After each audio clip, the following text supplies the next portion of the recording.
What if scientists deliberately destroyed children to prove a theory? What if those children never recovered? What if the institution that allowed it covered it up for over 60 years?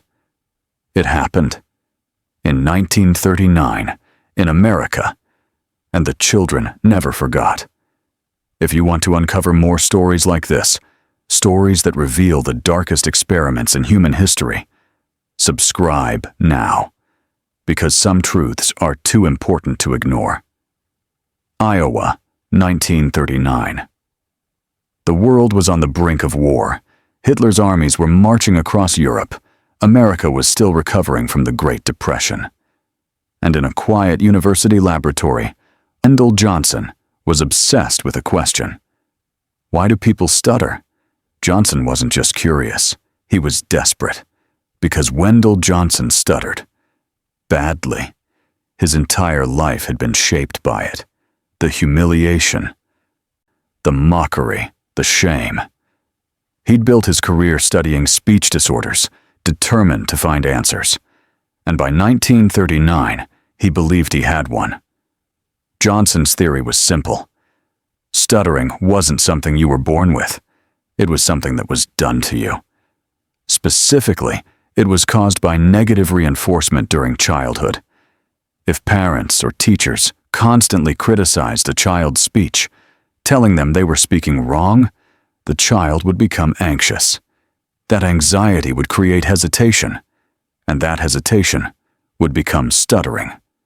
Johnson called it the diagnosogenic theory, the idea that stuttering was created by the diagnosis itself.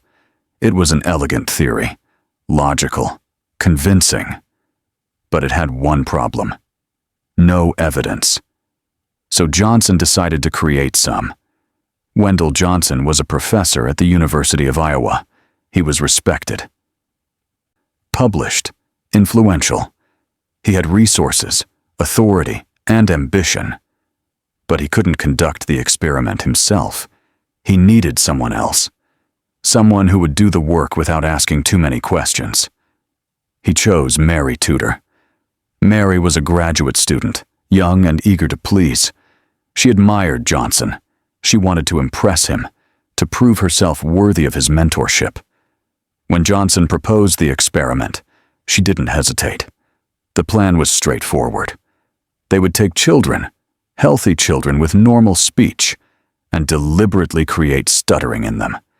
They would use negative reinforcement, constant criticism, and psychological pressure to make these children believe they were defective. If the theory was correct, the children would start to stutter, and if they did, Johnson would have his proof. Mary agreed. She would be the one to do it, the one to face the children, the one to tell them again and again that something was wrong with them. She was 22 years old.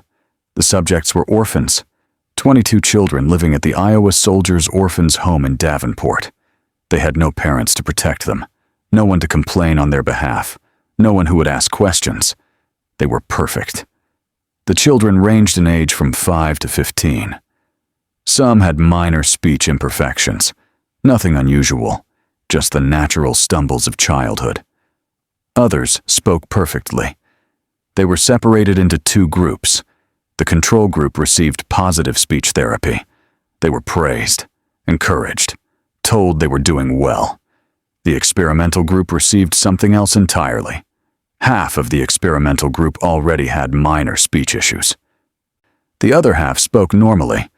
It didn't matter. Mary Tudor treated them all the same. She told them they were stutterers. Picture a small room, clinical, cold. A child sits alone, facing an adult. The adult is Mary Tudor. She has a clipboard, a stopwatch, a list of instructions from Wendell Johnson. The child is nervous. They don't know why they're here. They don't know what they did wrong. Mary begins. You're here because we've noticed something about your speech. You're beginning to stutter. Do you know what that means? The child shakes their head. It means you're not speaking correctly. You're hesitating, repeating words, making mistakes. We need to fix this before it gets worse. The child tries to speak. Mary interrupts. See? You're doing it again. You repeated that sound. That's stuttering. You need to be more careful. The child tries again. This time, they're scared. Their voice catches slightly. There. You did it again. You're stuttering. You need to stop. The child is confused. They weren't stuttering before. Were they? They don't know anymore. Mary is the expert. Mary must be right. Over the following weeks, the sessions continue. Every few days, the children are called back. Each time, Mary reinforces the message. You're getting worse. You need to think before you speak. People will notice. They'll laugh at you. Don't speak unless you can do it correctly.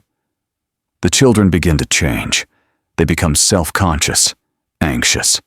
They monitor every word before it leaves their mouths. They hesitate. They stumble. And when they do, Mary is there to confirm their fear. See? You're stuttering. In the orphanage, something shifts. The children in the experimental group stop talking. Not completely, but noticeably. They speak less in class. They avoid raising their hands. They withdraw during mealtimes, eating in silence while the other children chatter. Some develop visible speech problems, real ones. They repeat sounds. They get stuck on words. Their faces contort with effort as they try to force sentences out. Others simply stop trying. Why speak if every word is wrong? The teachers notice. They ask questions. Mary Tudor tells them the children are receiving speech therapy, special attention for speech disorders. The teachers nod. They don't interfere. This is science. This is the University of Iowa. Meanwhile, the control group thrives. They're praised constantly. Told they're excellent speakers. They grow more confident, more articulate. The contrast is stark, but no one stops the experiment. Let's be clear about what Mary Tudor did. Under Wendell Johnson's direction, she used specific techniques designed to create maximum psychological damage. She criticized the children constantly. Every speech session focused on their failures.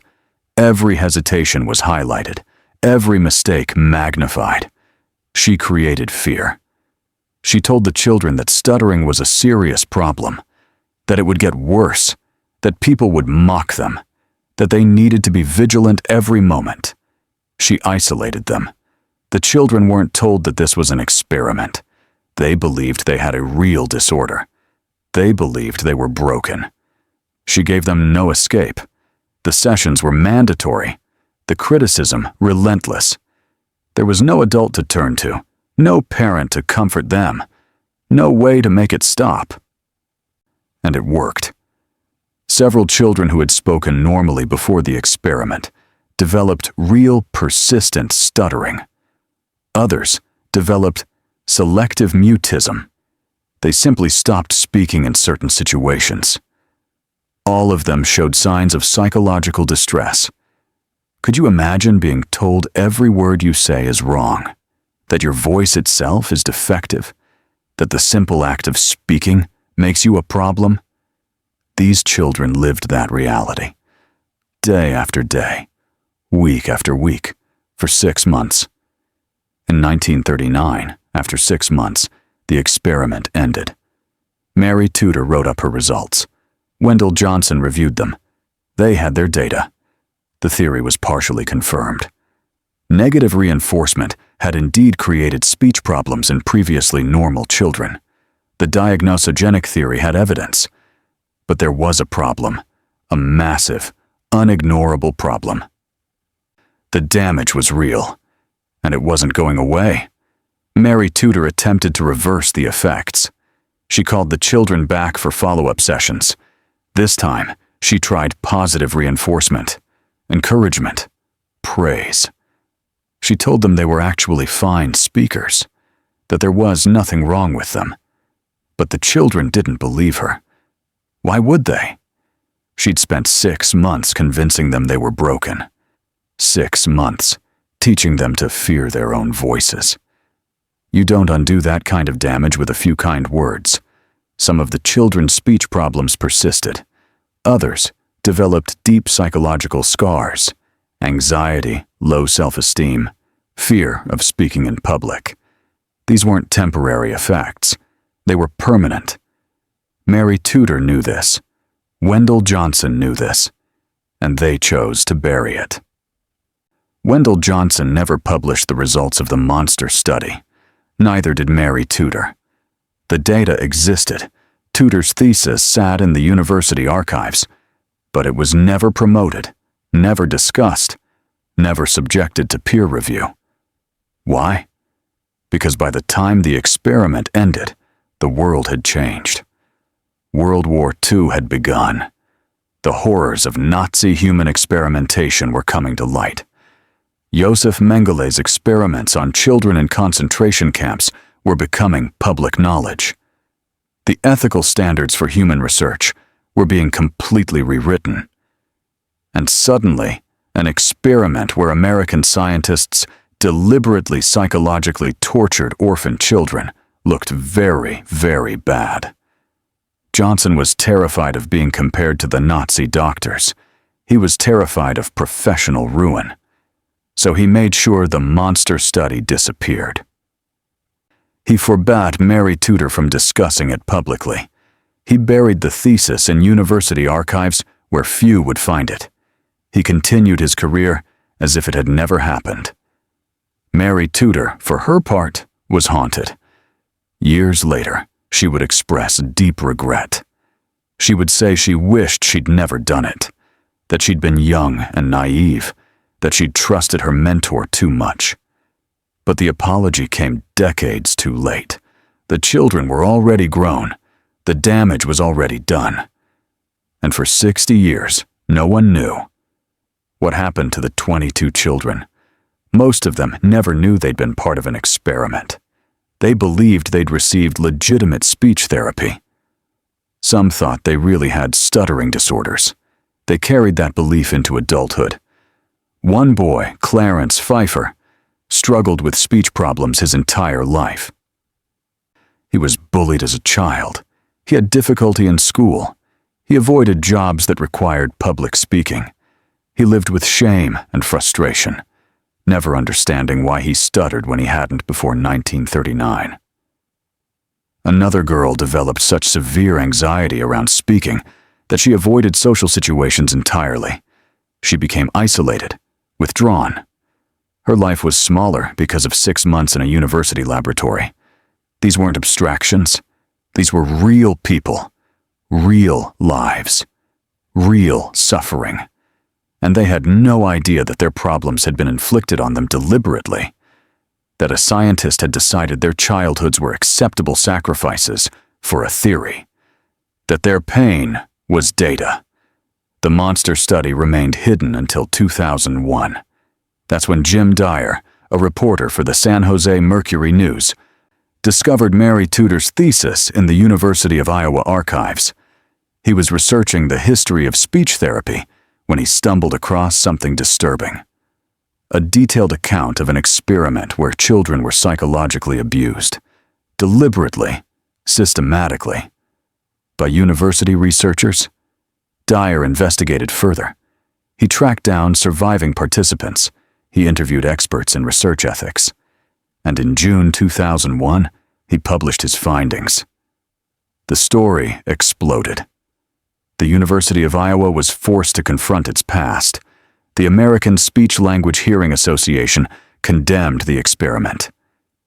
Ethicists called it one of the most unethical studies in the history of American psychology, comparable to the Tuskegee syphilis study and the Stanford prison experiment. The survivors, now elderly, finally learned the truth. They hadn't been sick. They hadn't been defective. They'd been victims. Clarence Pfeiffer was 62 years old when he found out. 62 years old when he learned that the stuttering that had shaped his entire life had been created in a laboratory by a graduate student following orders. How do you process that? How do you reconcile a lifetime of shame with the knowledge that it was all manufactured, that you were an experiment?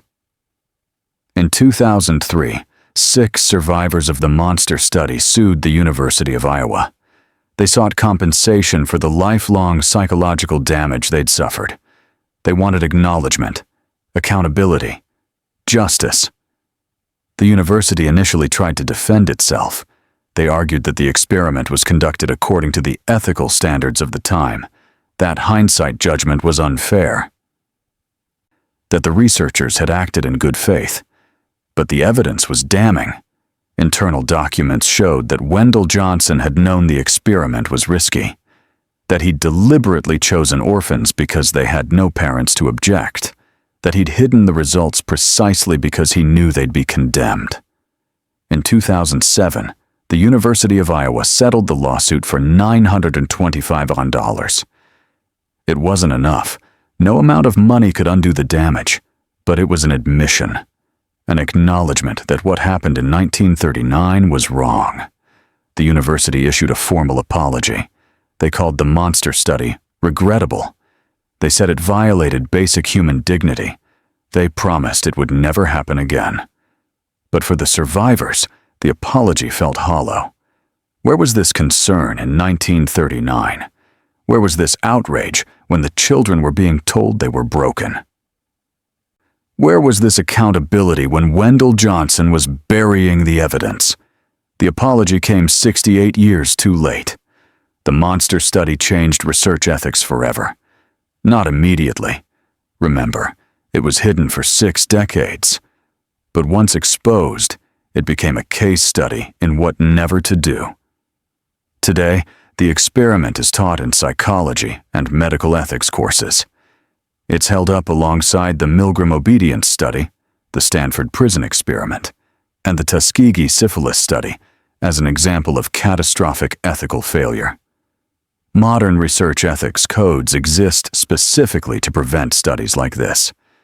Informed consent requirements, institutional review boards, protections for vulnerable populations like children and orphans, risk-benefit analysis. All of these safeguards were developed, in part, because of experiments like the monster study. But here's the uncomfortable truth. Those safeguards only work if people follow them. And history shows that when ambition, curiosity, or ideology becomes strong enough, some researchers will always be tempted to cross the line.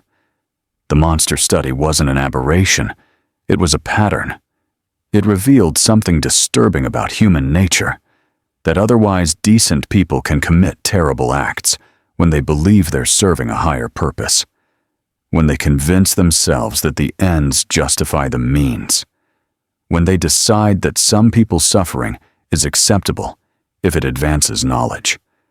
Wendell Johnson believed he was helping stutterers. He believed his theory would lead to better treatments, better understanding, a reduction in suffering. He believed the sacrifice of 22 orphans was worth it. He was wrong. Here's the bitter irony. Johnson's theory was partially correct. Negative reinforcement can contribute to speech anxiety. Excessive criticism can make speech problems worse. There was truth buried in his hypothesis, but his methodology was catastrophically unethical. You don't torture children to prove a theory. You don't deliberately inflict psychological damage on vulnerable subjects. The knowledge gained isn't worth the human cost. Modern research has confirmed elements of Johnson's theory using ethical methods: observation, survey data, correlational studies. We didn't need the monster study to understand that criticism affects speech development. We could have learned it without destroying lives. That's what makes the experiment so tragic. It was unnecessary. The same insights could have been gained through humane research. The children's suffering purchased nothing that couldn't have been obtained otherwise. 22 childhoods, decades of psychological damage, lifelong speech problems and social anxiety, all for a theory that could have been tested without harming anyone. Mary Tudor lived until 2019. She was 107 years old when she died. For most of her life, she carried the secret of what she'd done in 1939. She became a speech pathologist, ironically spending her career helping people with communication disorders. After the monster study was exposed in 2001, she gave a few interviews. She expressed remorse. She said she'd been young, naive, too trusting of authority. She said if she could go back, she would refuse to do the experiment. But she also defended herself. She said it was a different time, different ethical standards. She said she'd been a student following her professor's instructions. She said she didn't fully understand what she was doing. These explanations are common among people who've participated in unethical research. The "I was just following orders" defense. The "everyone was doing it" justification. The "I didn't know better" plea. Sometimes these explanations are true. Sometimes researchers genuinely don't understand the harm they're causing until it's too late. But Mary Tudor wasn't stupid. She had a graduate degree in speech pathology. She spent months watching children develop speech problems under her criticism. She saw them become anxious, withdrawn, silent. She documented their distress in her thesis. She knew, and she continued anyway. That's the real monster in the monster study, not Wendell Johnson's ambition, not the University of Iowa's negligence, but the willingness of an ordinary person to inflict suffering when instructed to do so by an authority figure. Mary Tudor wasn't evil. She was human. And that's what makes her actions so terrifying. Because if she could do it, anyone could. Let's end with the victims, because that's what they were. Victims. Clarence Pfeiffer died in 2019 at the age of 80. He spent his entire adult life struggling with the speech problems created in 1939. He worked blue-collar jobs that didn't require much talking. He avoided public speaking. He lived with the shame of believing he was a stutterer. When he finally learned the truth at 62, he said he felt betrayed, not just by the researchers, but by the entire system that allowed it to happen, by the university that hid the evidence, by the profession that protected its reputation over vulnerable children. He never fully recovered. The settlement money didn't heal him. The apology didn't erase decades of suffering. He died still carrying the weight of an experiment conducted when he was 5 years old. The other survivors' stories are similar. Lives altered by 6 months in a laboratory, confidence destroyed, opportunities missed, relationships strained, all because a scientist needed data. These children had no voice in 1939. They were told to sit down, be quiet, and cooperate with the nice lady from the university. They trusted the adults. They believed the experts. And they were betrayed. The monster study isn't just history. It's a warning. About the danger of unchecked authority. About what happens when ambition overrides ethics. About the ease with which ordinary people can inflict extraordinary harm when they believe they're serving a greater good. Wendell Johnson wasn't a sadist. Mary Tudor wasn't a psychopath.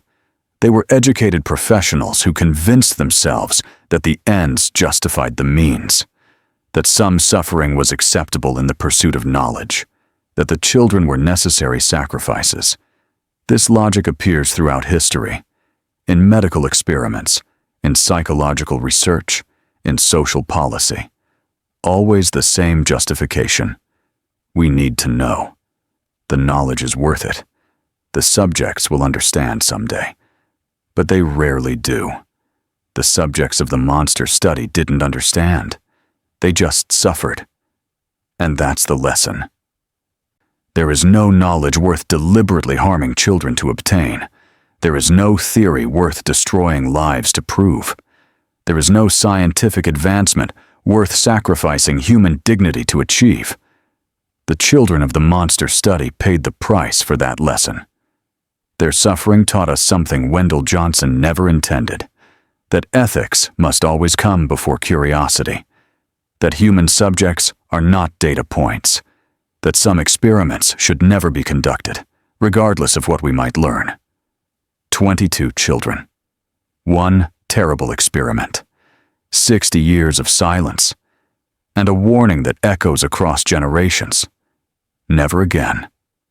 If this story disturbed you, if it made you think, if it reminded you that scientific progress must never come at the cost of human dignity, then subscribe to this channel.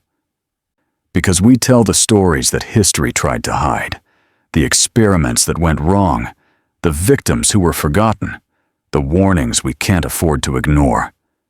Subscribe. Because some truths are too important to bury,